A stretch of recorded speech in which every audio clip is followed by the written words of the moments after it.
Boom, here we are, phase 2, strength endurance. And one thing to think about as we go from phase to phase is, I'm not someone who really went to a lot of clubs growing up, but if you think about like the VIP rope at the club, right? Kind of goes up and down. Well, I want you to think about our phases. As I'm training one, especially the ones close by to each other, I get a little bit of an effect in the other ones close by as well, right? If I have this nice velvet rope and I pull up one piece of that rope, I'm kind of pulling up the other parts near it as well. Right, so that's where you'll start to see some crossover. If I'm training in phase 2, I might be getting a little bit of phase 1 benefit, and I might even start to get into a little phase 3 benefit. So as we continue to go through, you'll see how there's a little bit of variation, and that just ends up being the art of coaching. All right, but phase 2, strength endurance. First off, what is strength endurance? The ability to repeatedly create the same amount of force output, right? So it's obviously not just creating as much force as possible at once, but it's my ability to continue to do it, right? If it's push-ups, right? It's my ability to continue to create that sustained output over time. So when you think about that, that's gonna have a lot to do with how we go about training it. So our main adaptations here inside of this is gonna be similar, right? You'll see some similar ones to our previous phase. Core strength and joint stability. We're still trying to maintain and improve that. That's the key variable here. As we move from phase 1 into phase 2, we don't just like leave behind stability altogether, right? Because it's still a process of building it and maintaining it. And it might be easier to maintain it than it is to build it, but we can't say sorry, no longer, right? It's still gonna be a part of what we do. All right, so core strength and joint stability, especially the way that we'll go through it. I'll talk about our superset style. Muscular endurance and prime mover strength. Now this is a new one. Now we went from phase 1, which is a little bit more neurological, right? We're trying to create these stronger connections in the brain, get people moving better. And now we're starting to say, okay, now that we've done that, let's start loading them up a little bit, right? Let's start making it physically more challenging, muscularly more challenging, so that we are not just only building some muscular endurance, but also prime mover strength. Prime mover meaning the bigger muscles that are driving the movement, right? Those big gross muscles. All right, so adaptations and then progressions. How do we go about as we're in this phase? Because someone may stay in these phases for longer than just 4 to 6 weeks based upon their goals, right? Especially maybe you're working with a triathlete, a runner, someone who has some endurance-based goals, and this phase is going to be really great for them. Decreased rest periods, right? Over time, we'll see, and I didn't include it here in the acute variables, but as we continue beyond weeks 2, 3, 4, 5 of a program, one thing we may do is maybe we're starting with 75 to 90 second rest periods between exercises or between sets, and then all of a sudden we start bringing that down to 60.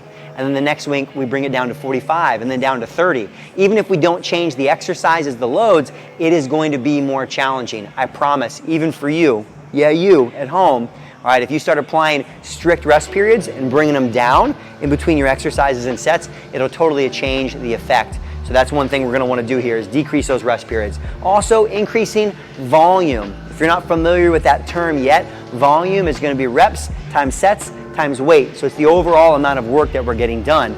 So you'll see inside of here, usually we'll progress within these phases to get more muscular endurance. We're gonna do slightly more sets or more reps, all right? Even from here too, oftentimes application for me, 2 to 3 sets for most people, but we start to get to the higher ends of that rep range, which if you're doing it right, all right, this is a key thing here too. Just because I'm doing 20 reps doesn't mean I need to grab like 3-pound dumbbells. I need to still be challenging myself inside of there, right? If I get to 20 and I could have done 20 more, we got to go up in weight. And that's your job as a coach to figure that out for our clients because they're honestly not that great at it. All right, so the other pieces here, increased loads. So we are, even though we do find we're in a similar range, right? 50 to 70% of someone's run rep max based on the exercise, we're gonna start to increase those weights a little bit, which is gonna drive some muscular adaptations, great for fat loss here in this phase 2. And then also complexity, right? Meaning adding more variables, right? And complexity doesn't have to be, right, just a squat and a curl, right? It's not all about just combining movements, but complexity might also mean planes of motion, right? Maybe you haven't introduced lateral lunges in a loaded capacity yet. Maybe you're using it as mobility in that phase 1, and maybe now you're loading it there. So those would be an example of movement complexity as we look at our progressions. And then last, but certainly not least, our acute variables, reps, similar to our previous phase, 12 to 20, sets 1 to 3. Tempos, I say mixed, all right? This is not the only way to train phase 2, but NASM does suggest a very specific superset style, right? Superset being 2 exercises back to back, all right? So the key variable here too would be that now we introduce the first one is a stable movement, I'm just gonna give you an example. Let's say we're talking about a two-legged goblet squat. So you do a stable compound movement for normal tempos, more like a 2-0-2-0, right? Meaning 2 seconds down, no pause, 2 seconds up, right?